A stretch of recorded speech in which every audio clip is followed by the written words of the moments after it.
Alright guys, I have returned to my civil game room, my cleaned up civil game room, because as you know, in Canada, we get a lot of this crap here. Yes, lovely snow that I spent a lot of friggin' time plowing out. So now I have a breather, time enough to show off some of the new crazy features and updates that I've done to the cab that I've been working on. That's right. So for now I have it powered off only for a moment just because it's easier to show off what I wanted to show for the moment. Well, first of all, the big change you see here is glass. Oh my gosh, after all these years I finally have pinball glass and it is beautiful. When it's powered on it looks so lovely. So pinball glass is finally installed. And the other thing I wanted to show is, so you can see here, what I was talking about before, I had my wood pieces on the sides that cover up the gaps of the screen once it's installed, so you don't even see like the frames of the screen at all. It's just, you know, like just basically black all the way around. It looks much better than it did before. And it also serves the duty of having a channel for the addressable LED strips to go on the side instead of a small metal channel that sat above the TV. It didn't look that great, and I had to remove that all the time on both sides just to remove the TV anyway. So doing this was significantly nicer because it not only looks better, but you know, then it makes it just better overall. It's the bottom line. And on top of that, if you look closely, yeah, you can see it. I have a thin piece of tinted plexi cut to the same size that covers that entire side, and I have that on both sides. So you don't see the addressable LEDs at all. You can't even tell I have any in the cab. It looks so nice. It looks really nice, especially when it's like powered up and everything. So tinted plexi on the back, on the sides, all the way around. And when the LEDs start up, they're not super glaring. You know, you see the actual like, you know, like the actual like round light instead of like the giant glaring glow, and the tint makes it all look really nice. It has a nice reflection on the side on the actual like tint, so it kind of like acts like a, you know, like a mirror blade, if you will, a tinted mirror blade. And you only see the lights when they actually come on, and it keeps it much more clean, way better looking, so much better looking. So that's, I just wanted to show that first before I actually power it on and show you guys anything else. I still haven't done anything with the topper yet. You know, you got this crap to blame for that, you know, so that's probably gonna be waiting for a while. And on top of that, you know, I'm still figuring out whether I want to use my second screen that's like that up there, you know, because I currently have a lot hooked up to this one PC. That's right, that one PC has 1, 2, 3, 4, 5 screens hooked up to it and a VR headset. And the way I have it is basically I have a GTX 1080 in there as the main card, Playfield, which is all your actual main games being played on the GTX 1080 for that. That screen for all your actual games being played are also going to the GTX 1080, and the Rift S is also going to the GTX 1080. Now, I could have used the onboard video for additional screens, but yeah, it doesn't do as good a job for the color range and everything else. So I had a spare GTX 960, and my motherboard had plenty of space, so I put the GTX 960 in there because I had a big enough power supply. And so now I have the middle screen here, the back glass screen, and the Apron screen all connected to the GTX 960. And it was important for the Apron screen so I could do proper scaling, especially for popper uses and other things, because the onboard doesn't allow you to do the same kind of scaling that NVIDIA does. So that was the main reason I had that. So yeah, so I got all that hooked up to this one PC, an i5 9600K, GTX 1080 doing all the main gaming, and then GTX 960 for the 3 additional screens, or it could be 4 if I put a topper screen on top of there. So yeah, so that's what we're dealing with right now. So yeah, so I guess we'll get around to powering it up and showing it off there, guys. So here we go. All right, here we go, guys. This is gonna be my first display of the PinCab update in action now. It's going to be hard for me to display everything from one camera angle and shot, so I'm going to do my best. I'm going to be moving around a bit here. So obviously the first thing you're going to notice is this right here, this baby. Yes, that's right. You're seeing that correct. That is Pinup Popper's wheel bar on my Apron screen. That's right. It is no longer on our Playfield screen. It is so nice having it down here. It works really, really well. Like I wasn't even expecting to try using it down here, but boom, yeah, you have that flexibility of Popper to put this stuff wherever you want, and sure enough, it works great there. And what do we see up here? That's right, we see now our basically Popper text that used to be down on the playfield screen is now on my middle screen here. So all the normal text that you would have display is all up there. I arranged it and changed the sizes a little bit, but sure enough, it's all there. So now what this does is this leaves the playfield screen completely clean with nothing obstructing it at any time. So you can go through, you can do your navigating, you know, like, so you choose your Popper, you know, like it then has a different text come up there, you know, just like it always does. All the functions are the same, but now you have you know, the nice clean looking arrangement I have here, and it works really well. I'm surprised. I wasn't expecting it to work out really nice. And what I have on this screen is I have an underlay video.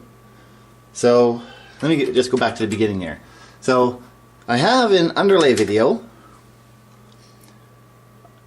that also has a kind of like a neon frame. Now I'm good at neon. I'm not good at chrome, so that's why I don't have chrome up on here yet.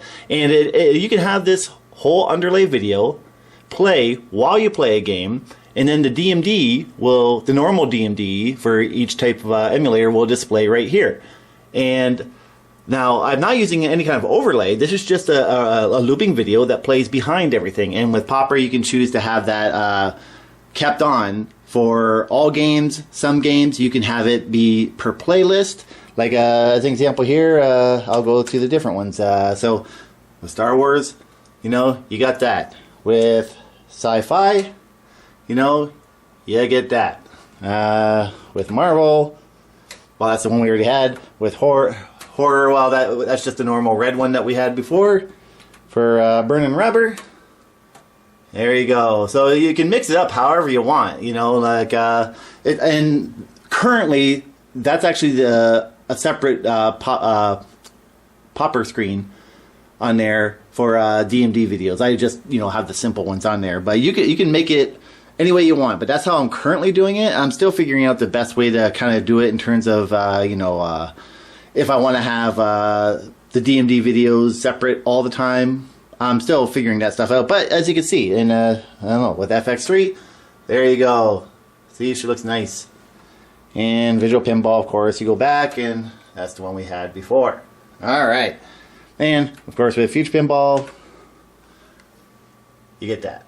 So, you know, and on top of that, you can see I still have, I'm currently playing the topper videos on this Apron screen right now. So you can have what you want underneath the wheel bar, just like before. And when you launch games, you can have the PuP-Pack topper video or under video all display here. And I may still have a dedicated topper screen up there, like another one of these.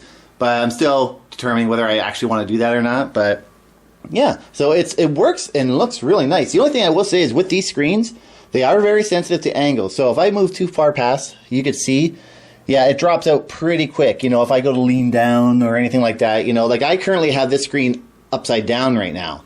So to make the angles work better. Now, if you had this on the back there, like some people like using them for just a DMD. I'm sure from that angle it would look fine, and from up there, same idea. You know, you put it upside down or however you need to do it to make it work better. But you know, the black levels in that aren't quite as nice on this. You know, I mean, it's not as nice as like my, believe it or not, cheap Walmart RCA TV I have back there, which has an awesome color. I actually really like the color on that screen. That works out really good. So yeah, and it really looks sharp. And now, for the addressable LEDs I mentioned before, like you could see, I've got the plexi on there, the tinted plexi, so you don't see the white LEDs at all. And on the sides there, because I have the tinted plexi blades, if you will, covering it up. See? So you can't see the strips at all, but the lights will come through. And it looks really sharp. Like, it's really nice. So, yeah, I really like how that turned out for Popper usage. Also, if you want to, like, do the normal Popper stuff for, like, I don't know, let's try maybe Adam's Family. So if you want to, for example, have your game info come up, so you highlight game info, and sure enough, you know, all the details from the database for this game all pop up still. And if you select it, then you can have your flyer pop up like before. Now that said, you guys could still have, for example, what is it, instructional videos or whatever, and you can have that kind of stuff play down here as well. And you can have game info, instructional videos, as well as Other 2, which I'm currently using the Other 2 screen as my underlay here. But you can have these guys be activated by a button and appear on the screen here while you're playing if you want. Like if you want to have a PuP-Pack, or if you want to have just instruction cards, you know, you can kind of make one video with both instruction cards or whatever you want to put on there, however you want to do it. Or you can have just one in the center, whatever. You guys have options there to mess around with that stuff. But because I know some guys have the 2 smaller screens on here for instruction cards, but I mean, this with PuP-Packs, oh man, it's awesome. So you have the option for instruction cards if you want still. What I do is I cut off the apron, as you can see here, and that works out perfect because like it kind of almost matches up to like a normal real pinball cabinet would anyway. And that's what FX3 also does. It allows the table to look correct without being squished, without having weird aspect ratios and all that kind of stuff. You know, it just looks so much better. So, all right. So, and the other thing is you can, if you want, like if you guys don't have an apron screen, you can still have, you know, the wheel bar still up here, or your wheel arc with no text on there, and have it all back here if you have this type of a screen layout. You can still do that. And you can change the DMD positioning when you play a table to change up if you want, or if you don't have the apron screen down here, then obviously you can have the topper videos in the top and the DMD in the bottom and still use that single screen that way. But for this unique setup, obviously, it works really well, you know, so yeah. So I just wanted to show all those aspects of Popper, and I don't know, let's try loading the table here. Actually, okay Google, Popper, find game, Stranger Things. Popper finds Stranger Things. All right, so there you go. And Stranger Things, I still got to update the wheel for that. But let's try launching it. And there you go. You can see it does still do the loading videos. And this is still a transparent loading video right now. But you can have, instead of making a transparent loading video, you can have it just be one solid screen, like, you know, like a normal video, and have that play with something animated, because it doesn't go on top of your screen up here. So it still allows for that, you know, nicer transition. Now on this particular table, I can't remember why it does the blink out like that, you know, but you can have the nice seamless transitions if you want. But here you can see. Now you can see what I mean for the MX LEDs. You know, like you can't see the strips in there. Like, you know, like at all. Like, it looks really, really, really, really nice. I'll try to turn the light off. I don't know how that's going to look with the camera. But, yeah, I mean, it looks really sharp. And it's not super overwhelmingly glowing. The light levels are still nice. It looks really, really nice. I really like how that turned out. Like, it's really sharp. Now, keep in mind, when I'm actually playing, the reflections that you guys are seeing aren't nowhere near as bad. And I will point out, now, you guys are probably like, oh my god, look at the reflection from that middle screen, you know, kind of thing. And it's like, well, when I'm actually playing, I don't notice it as much. But you can use privacy screen, and I'm going to do a separate video all about that, you know. And it can work, but it will dim your screen quite a bit. But I will point out, I'm actually using privacy screen on the back addressable LEDs right now. So that's why you don't see the reflection in the bottom down there. You know, if I took the privacy screen off, then yes, you would see the addressable LEDs reflect. Now you see a little bit down there. That's actually a reflection of the glass itself. That's not the original reflection from that onto the TV. That's actually a reflection back from the glass. So because as you can see, you know, you got your screen there, and then the initial reflection, and then that one down there is from the actual glass. Whereas with the addressable LEDs, you'll notice that, you know, you can faintly maybe see the one reflection from the glass, but you don't see the original reflection on the TV, and that's because the privacy screen is doing its job. So, yeah, so I just wanted to show all that, but I am going to do a video showing you the difference between one and the other, with and without it, whether you want it. That stuff's not cheap, and trying to get the right size for a screen this big, working correctly, woo, that's costly, man. You know, so, yeah, so there you go. So I'm going to do separate video demonstrations just to make it easier for each game type. Because like for this one here, like if I start it up, you can see, you know, everything's showing up like it should normally, you know, and the game's working and all that. But yeah, I just wanted to show that. And then you go back to Popper, and sure enough, we're back where we were. Everything's nice. And then you can do your normal browsing of everything you want. And there you go. So, yeah.